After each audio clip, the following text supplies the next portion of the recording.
Hello everybody. Again, I just brought up you a new concept of organizing behavior. Hope you all are safe and good at home and learning going as usual and smooth.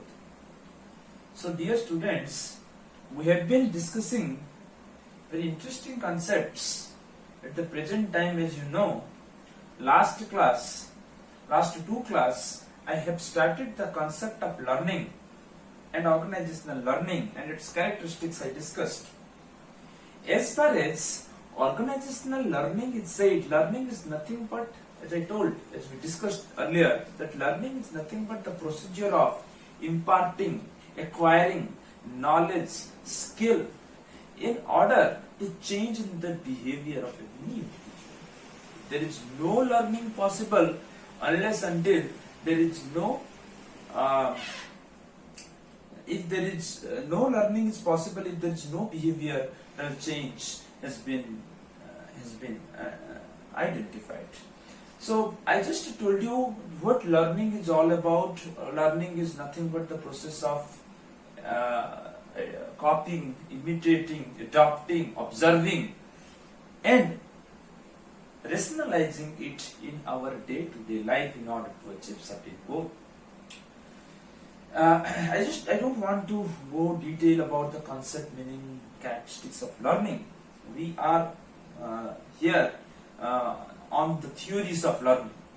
Last class I discussed a theory named classical conditioning theory of learning by Ivan Pavlov. Today I will again revise that theory, classical conditioning theory, and I will explain a new theory named operant conditioning theory. Before I start up the concept of operating conditioning theory, I just like to revise what we discussed about the classical conditioning theories of learning. It is there in Unit 1.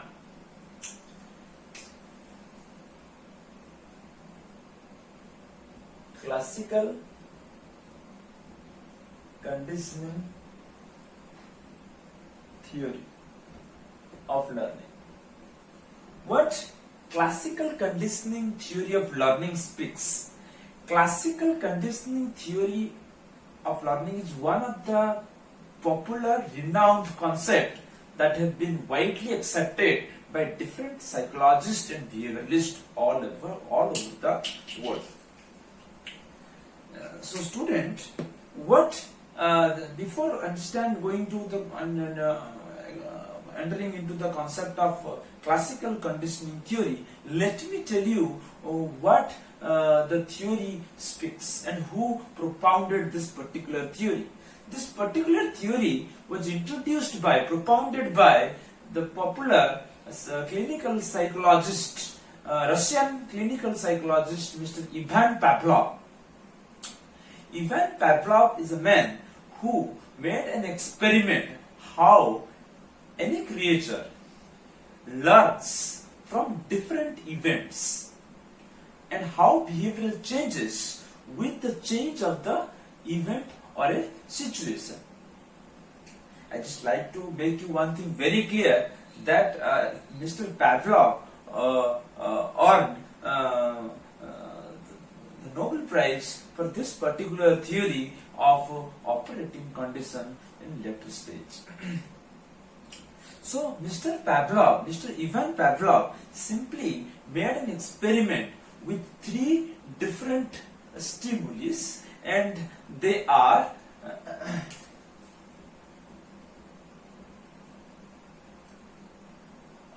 a dog, second is meat, and bell. How these 3 stimulus lead to a response, and the response is salivation.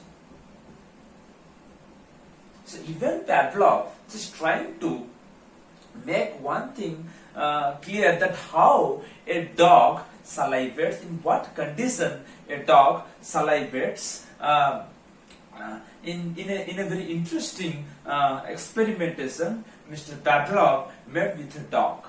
So today, in fact, I discussed the same thing last class, but I just want to recap and revise that how classical conditioning theory by Pavlov have been discussed, and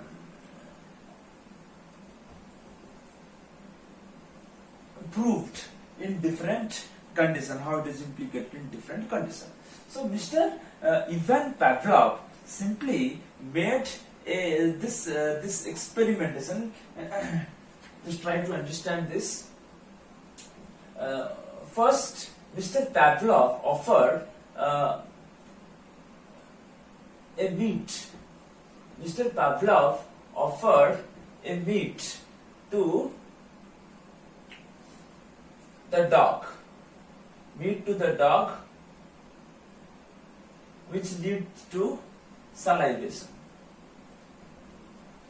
So simply, Mr. Pavlov, Ivan Pavlov, offered a piece of meat to the dog. It is very natural that whenever we offer meat to a dog, definitely the dog will salivate.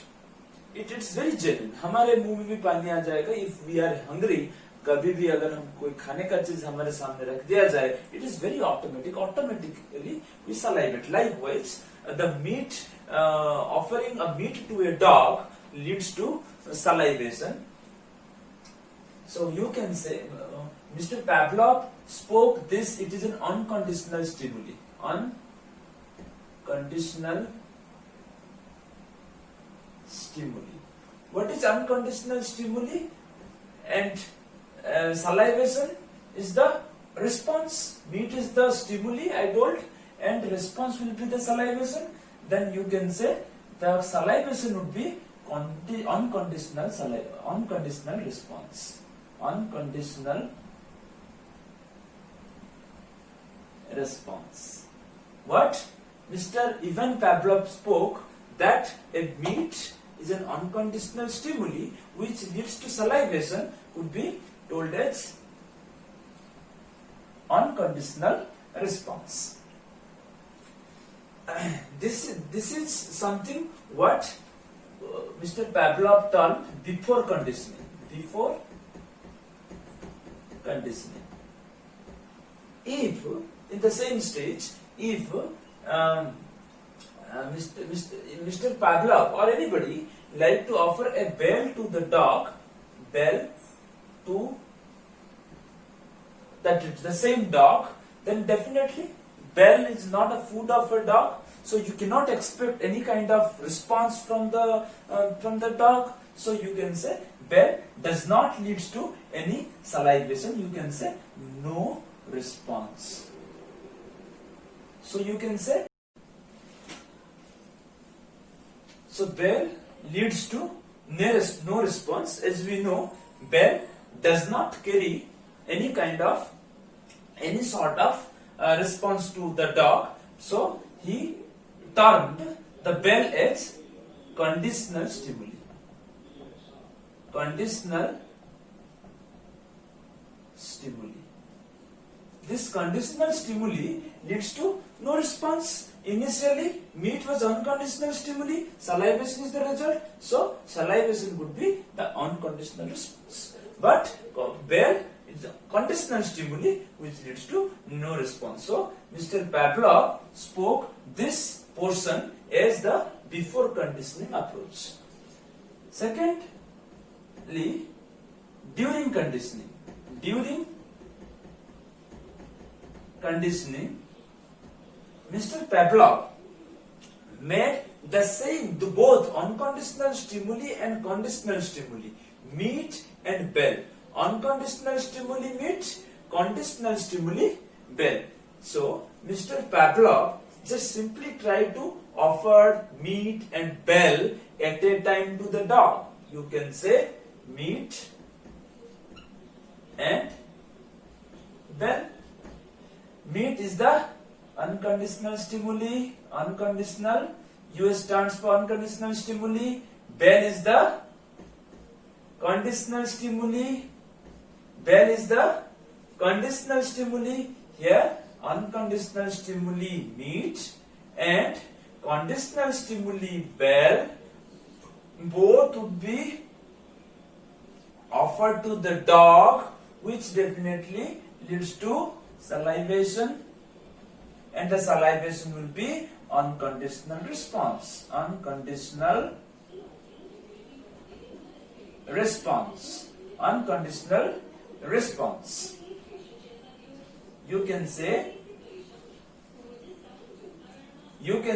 if Mr. Pavlov offered meat and bell both, if Mr. Pavlov offered meat and bell both to the same dog, this will lead to salivation, that would be unconditional stimuli. So in his experimentation, Mr.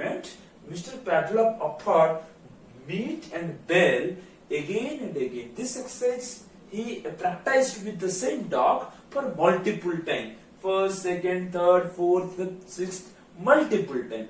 When he made this exercise multiple times, then this is the phase where the dog learned. Finally, post-conditioning period. Post-conditioning period. So you can say post-conditioning, it is a time where Mr. Pavlov offered only bell, that is conditioning stimuli, that I already told, that conditioning stimuli finally leads to conditional stimuli, conditional stimulus or stimuli, no problem. So bell, conditional stimuli, only bell leads to salivation. It means here the dog learned from both the event, that is meat and bell. So you can say the post conditioning time, when Mr. Pavlov offered only bell to the dog, dog started salivating. This is the process where you can say this kind of, here the salivation is not an unconditional response, because unconditional response comes from unconditional stimuli meat, but here salivation comes from bell. You can say conditional response. You can say conditional response. So this is the theory, this is the experimentation. The whole theory of classical conditioning is based upon this experimentation. If you understand this experimentation, you can present your answer better way. And I just, last class I explained the same theory. I just like to revise the concept again. I also told last class in what way this particular theory has been implemented, has been observed in the organization, and how it impacts the organizational behavior. This is what all about classical conditioning theory. I already offered you note in the group. I don't want to go the implication of the same theory today. And today I will start a new theory, second theory, that is operant conditioning theory. Classical conditioning, I think classical conditioning theory is clear for you people.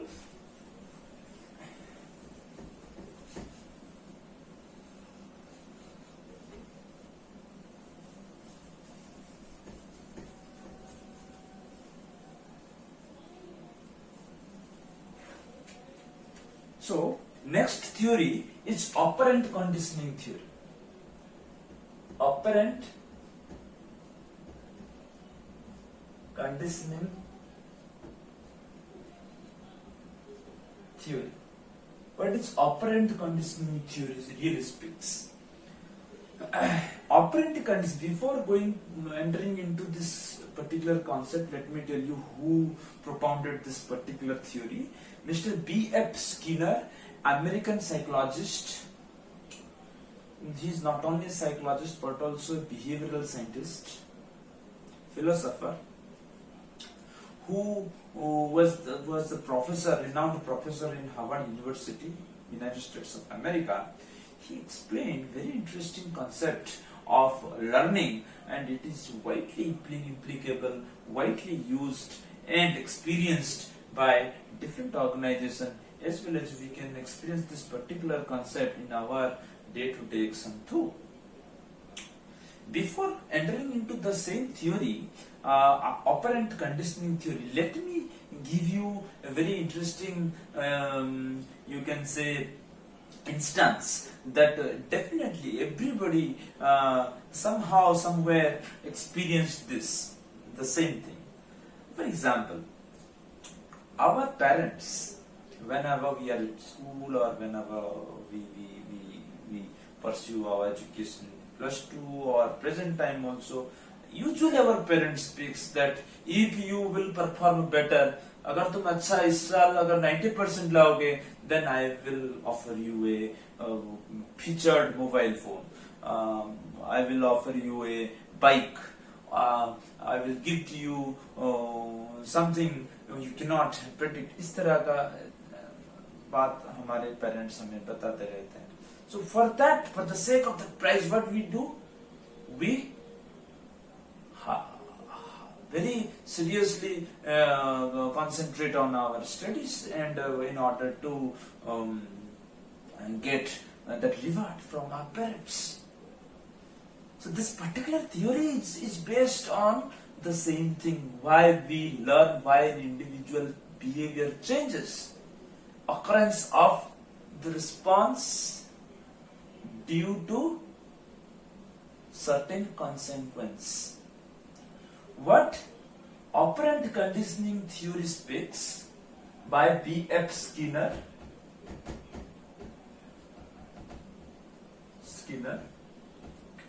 Mr. Skinner viewed that, suggested that there is a direct relationship between the behavior and the consequences. Behavior and consequences always go side by side.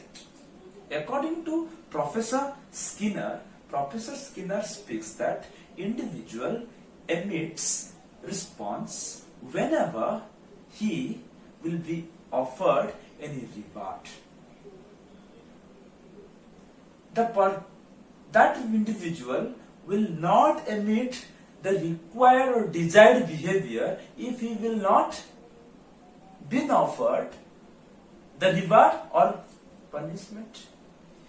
मेरा बोलने का मतलब ये है, कोई भी individual कोई भी बिहेवियर दिखाएगा, emitting the behavior, responding the desired behavior, if he will be, उसको अगर कुछ रिवार्ड मिलेगा तो वो ऐसा बिहेवियर दिखाएगा.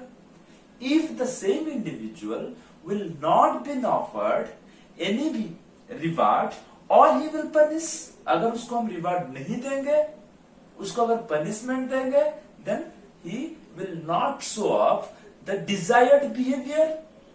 Right or wrong? So what we can say, a positive relationship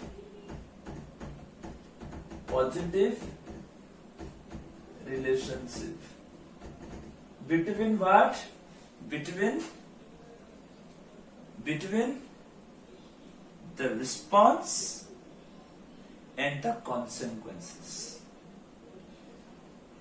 Individuals respond and the consequences. It means if the consequence is positive, if the consequence is positive, you can say reward. If the consequence is positive, this lead to positive result, you can say desired response. You can say desired response. It means good performance. Simple thing. If anybody will be offered any of the reward. This is a very general tendency within an individual, that the individual will be motivated, inspired to perform good, perform well, if he or she will be rewarded. That is the consequences. The consequences is good, then the behavior of that individual definitely goes up. If the consequences are negative means if you will not be rewarded or you will be punished, then you definitely will go for that desired behavior. The Professor Skinner simply speaks that any individual will try to respond positively towards any action if his consequences are positive. If he will be rewarded, then this is the theory what P.F. Skinner explained. This could be better understood if its practical and positive implications are being understood और discussed. अब ये concept theoretically तो समझ आ गया. I just try to give you an example in the organizational context so that you can make your concept more clear. For example, in an organization, an HR manager personally request, or you can say instructed, an employee, a team leader, that if you perform well, or that particular team leader have been offered certain target, that if you will achieve that target, meet that target in this particular time frame, within a particular time frame, whenever your appraisal report will be introduced, you will be promoted to senior manager of the department.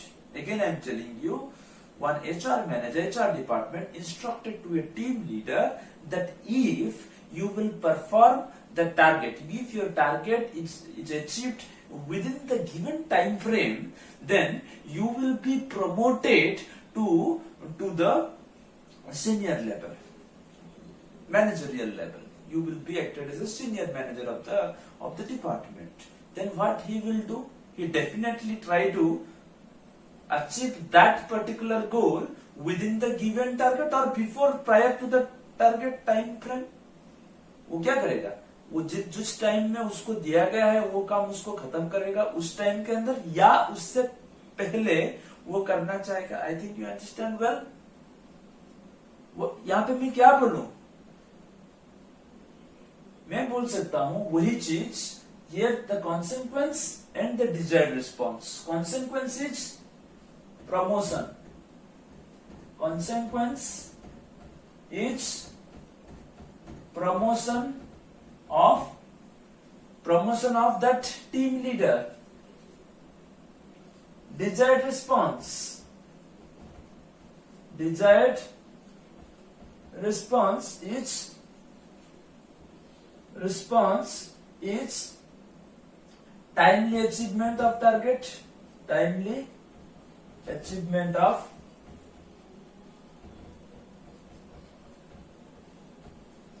target. I think you understand. Consequence is promotion. Desired response is timely achievement of target. Agar if at the end of the year, if the same team leader won't be promoted, he had been cheated by the HR department. HR department उसको promotion नहीं देगा, अनसुनी कर देगा. Will simply avoid his promise. Then, in the very next year, if he will be given the same offer, that if you this time also the HR department give you the same offer, or threaten to achieve the timely achieving the target, definitely that HR manager will not perform the task. So I can say consequences. Here second time, this is first case. If the consequence is threaten, agar HR department will threaten that same person, if you will not perform your task within the time frame, then you will be demoted or you will be your job will be vanished. Then definitely the same person will not show the desired response. So undesired response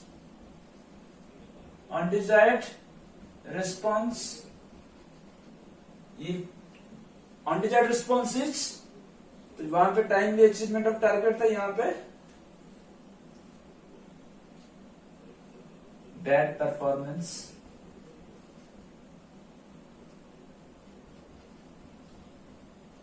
I think you understand well that how an individual emitting the behavior, showing of the behavior because of the consequences. If the consequence is positive, here the consequence is positive consequence which leads to desired response, that is timely achievement of target. Second, it is negative consequence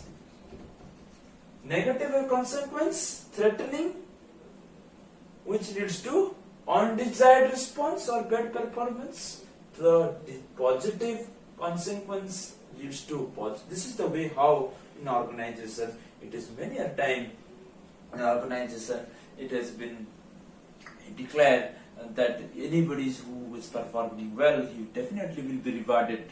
Continuously they have been encouraged for meeting the target on time, so that you will be rewarded in form of, you will be compensated in the form of higher salary, higher wage, a higher promotional or non-monetary benefit will be given. You will be given better working culture. This is the way how organization tries to encourage their. This is the way how people, how the employees learn from their job and circumstance. This is all about operant conditioning theory by P.F. Skinner. This is also popularized. This particular theory has been implemented, utilized in various organizations itself for it's more result-oriented concept, that how people respond, how people works positively if they have been given certain positive reward. This is the way how people learn it. This is all about today's class. I hope you understand. Next class I will start with a new concept of cognitive theory. It is also a very interesting concept. The question may come, this question may come, to explain the operant conditioning theory with proper example, or classical conditioning theory, or it may explain both operant conditioning and classical conditioning theory, differentiate operant conditioning, classical conditioning theory with proper example, with its practical implications. These are maybe the questions you may be faced in your examination. I hope you understand. The same notes for this particular class I will offer it in your group. Thank you very much. Thank you for being patient, having patience with you. Thank you.